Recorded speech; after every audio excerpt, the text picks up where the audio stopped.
So clearly, I'm not John Oliver, the host of the HBO series Last Week Tonight. John has been described by Time magazine as a comedic agent of change, and certainly you recognize him as both the voice of Zazu in the live-action remake of The Lion King, and not in just one, but two Smurfs movies, as Vanity Smurf. And for all of you haters, Vanity Smurf isn't a narcissist. He's handsome, charming, and full-out perfect, just like his human counterpart. And while John would know better than to mansplain about the black experience in America, I recklessly will deep dive into an analysis of radical conservative Candace Owens and her trending 18-minute video on Twitter, captioned, #George Floyd is neither a martyr or a hero, but I hope his family gets justice. I hadn't really paid much attention to who this Candace Owens person was, with all the counting down the end of days in 2020 amidst the ongoing coronavirus pandemic and its global death toll in the millions. And then, protesters assembled across the nation and worldwide to condemn police brutality, only to prompt more widespread acts of police brutality. Following the murder of George Floyd, a 46-year-old black man, by Derek Chauvin, a white police officer who knelt on Floyd's neck for almost 9 minutes during an arrest. If you've seen the footage, it's horrifying, and anyone who would dispute that Floyd's death was needless is beyond any reasoning with, certainly on my part. By the way, there are reports that Derek Chauvin knew George Floyd before this encounter, both having worked security at the same dance club. To me, that doesn't change that George Floyd died because of police brutality. But let's turn to Candace Owens' video, which Kevin Roose, tech columnist for the New York Times, reported was the top-performing Facebook post the week it posted, now with over 85 million views and counting. Kevin tweeted that what makes Candace Owens' video so effective is that it's lo-fi, unscripted, looks like something your opinionated friend would post, and that several people sharing the video on Facebook had no idea that she's actually a professional right-wing commentator. Which is especially striking considering BuzzFeed reports that in 2015, she was the CEO of an anti-conservative website, which frequently posted anti-Trump content, including mockery of his penis size. Back then, Candace was writing all about the, quote, batshit crazy antics of the Republican Tea Party and hoping that they'd eventually die off. And then, and this is a quote from her, "We can get right on with the obvious social change that needs to happen immediately." So, you have to ask yourself, how does one go from dick-shaming Trump and calling for immediate, obvious social change to this? Here, Candace Owens in the Oval Office with Trump, proclaiming Trump as, quote, the greatest president of our lifetime. And here, posing again and again with Trump, is Candace and her husband, George Farmer, son of an English baron who defected to the British Conservative Brexit Party. They reportedly got engaged over a FaceTime call after dating for 2.5 weeks and are now celebrated as the new right-wing power couple. Getting married in a lavish wedding before a host of noteworthy conservatives. Yeah, including John Voight. In a MAGA-themed wedding at a Trump family vineyard where Candace thanked Eric Trump for, quote, the incredible venue and sunset. And no, I'm not kidding about the MAGA theme. Well, MWAGA to be precise. Make weddings great again. This is her actual wedding cake, seriously. It's frosted in buttercream and John Voight's hat sweat. Indeed, Candace Owens is an opportunistic conservative, which is about as novel as the coronavirus. She's also popular for catching the admiration of Kanye West, only to later be publicly distanced by him. To which Candace responded, and this is a quote, "If I had to imagine what it would feel like to have a bullet pierce my heart, it would be exactly like the moment I learned Kanye told the world he felt I had used him." Dramatic much, Candace? Especially considering she publicly smeared 25-year-old Ahmaud Arbery, who was actually shot in the chest by multiple bullets, gunned down and murdered by 2 white men for no defensible reason when he was jogging in a suburban community. Candace was widely criticized for attempting to criminalize Ahmaud's actions with no supporting evidence, but ridiculous observations like, quote, avid joggers don't wear khaki shorts. Candace's sketchy record includes being notoriously opposed to the Black Lives Matter movement and testifying to Congress that white nationalism and white supremacy are not a problem for minorities in America, which really speaks to her credibility. In making her congressional testimony, and when she's insisted that systemic racism does not exist in America, she firmly grounded her experience in, quote, being black in America for all of her life, end quote. Just as, well, he never murdered me, really doesn't work as a defense, one person's experience really isn't a valid basis to dismiss anyone else's negative experience or to deny a collective experience regarding a pervasive problem.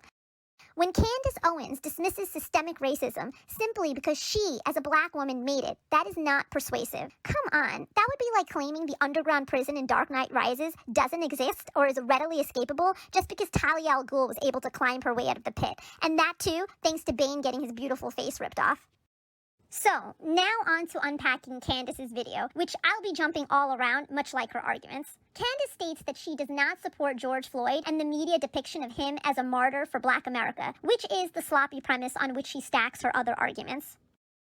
I refuse to stand by any longer, and I am not going to play a part in it, no matter how much pressure comes from Black liberals and Black conservatives as some token of people wanting you to believe that this is the only way you can be Black, is you have to say this was wrong and that this, this person was amazing. I won't do that.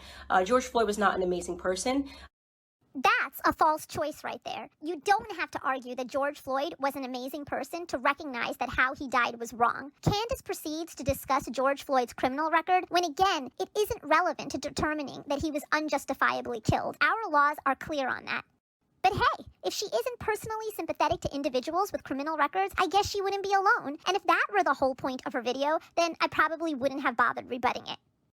But then, Candace pulls a classic con artist move. The put up, the play, and the rope. That is, you ID your mark, you play to their emotions, and then you rope them into your actual objective with ready logic.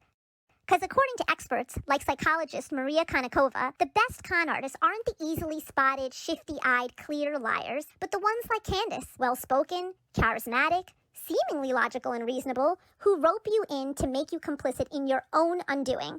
And that's exactly what Candace Owens is doing. The point of her video wasn't actually about challenging the sanctifying of George Floyd. That's just how she sucks you into agreement, only to present the actual intent of her messaging about 9 minutes later, which is about as long as Derek Chauvin pinned George Floyd under his knee, choking the life out of him.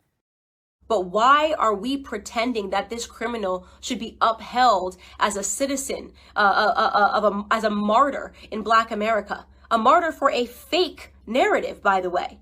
Police brutality, racially motivated police brutality, is a myth. Well, there you have it. That's what Candace Owens is trying to convince you, and that is the real point of her video. Now, did he deserve to die in that manner? No. I can't say it enough. No, he didn't deserve to die in that manner. But I will be damned if the rest of us upstanding Black citizens have to suffer because of this incident that rarely ever happens in America. Spock, please heed my call. Candace says that she can't say enough that George Floyd did not deserve to die as he did. So I would say that's where we should logically end the debate. But she insists on making bad compound arguments vilifying him in his death. For example, where she connects George Floyd's death to the death of 77-year-old retired police captain David Dorn, who was shot and killed reportedly by looters. So we now have to kill upstanding Black citizens because a non-upstanding Black citizen, a career Black criminal, died. No, definitely not. Her argument that denouncing George Floyd's death requires killing upstanding Black citizens like David Dorn is preposterous. She's manipulating the fact that David Dorn was killed during looting, which took place in the wake of Black Lives Matter protests. But the murders of George Floyd and David Dorn are entirely separate incidents, each of which are extremely wrong. And then, Candace proceeds to use, badly, stats in her attempt to prove that racially motivated police brutality does not exist. By the way, the misuse of stats is a classic con artist move. So here are some numbers for you people that are still believing that police brutality is a real, racially motivated police brutality is a real thing. First and foremost, okay, you have a 25% higher chance as a violent white criminal of dying at the hands of a police officer than you do as a Black criminal. Last year, a total of 9 unarmed black men were killed by police officers and 19 white men were killed by police officers. First off, Candace provides no source or context for the stats she's just dropping here, and that's a big omission. How do you make credible arguments like this? Did you know that 87% of people actually prefer ketchup on their pizza? Because that's clearly a lie. I totally just made that up, and that is disgusting.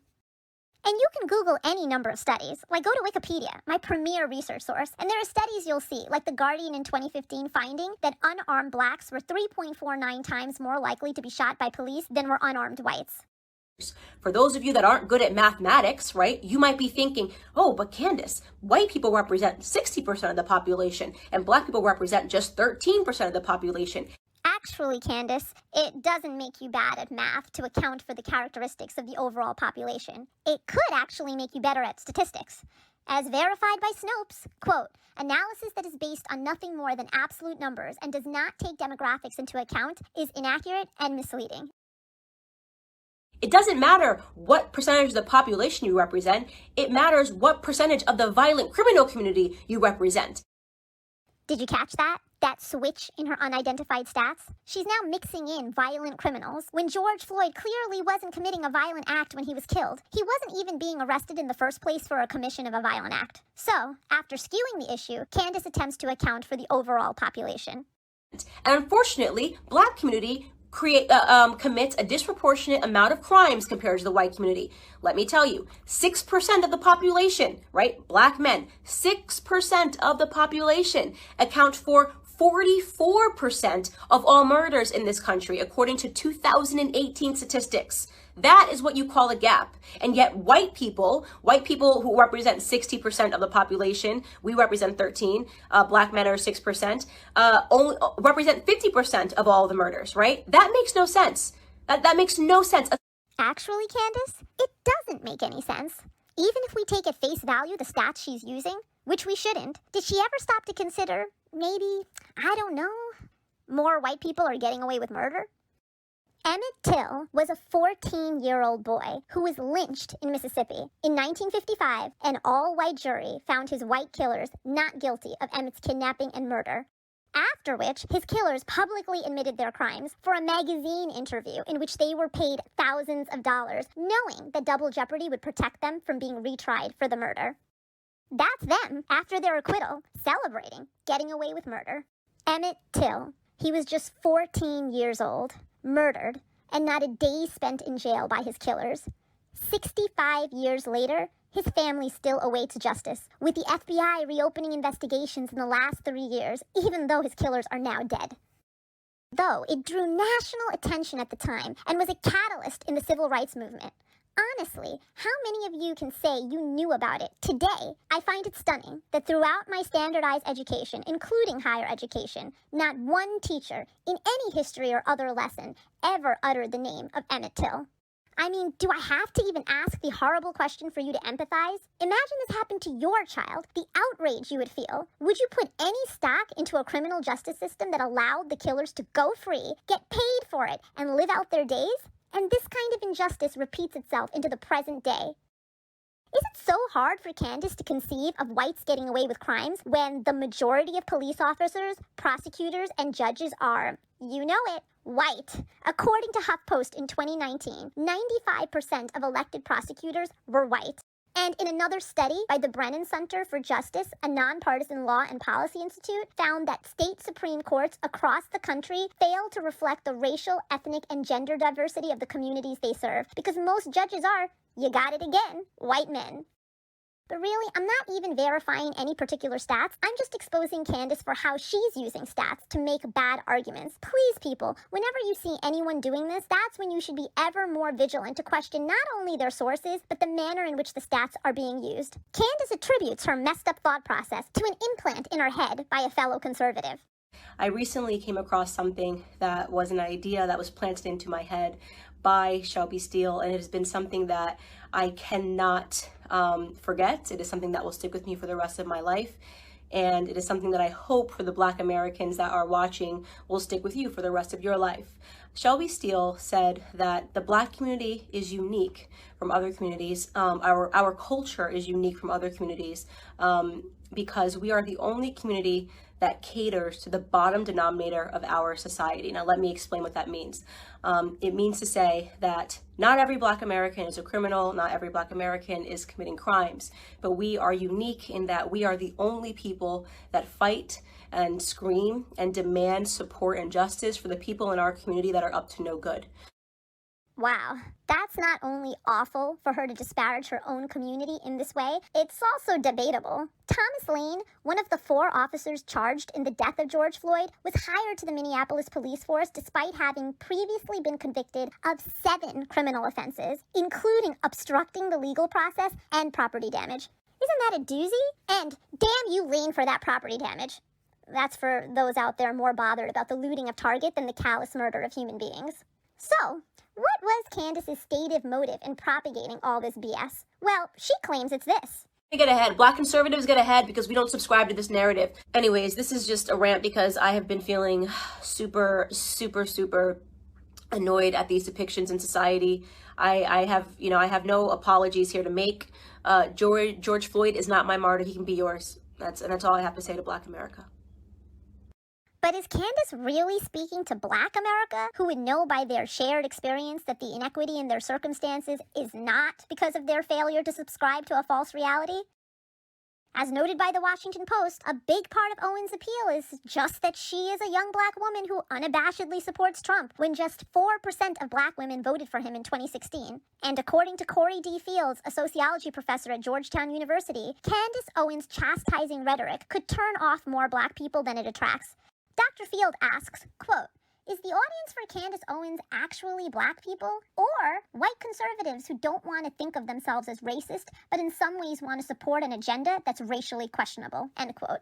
And would it be surprising to uncover that Candace Owens' followers are largely not Black, but they're also not all white? Candace Owens' video has been circulating among other minority groups also, which is particularly insidious, because if we're honest with ourselves, racism against Blacks penetrates deeply, not just among whites, but within subsets of minorities, which is why Candace Owens and her brand are especially dangerous, because she, as a Black woman, and therefore self-proclaimed expert on the matter, can be propped up by other white and non-white racists to further their perpetuation of systemic racism.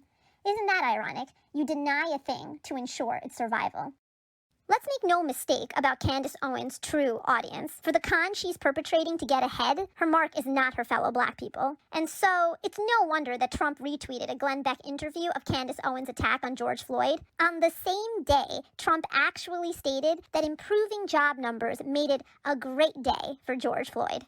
Vanity Smurf's role in anything begins and ends with himself. So there is no real interaction between Vanity and his immediate surroundings unless those surroundings are reflective. And that, ladies and gentlemen, is a description of a cartoon character, and surprisingly, not the 45th and current president of our United States of America.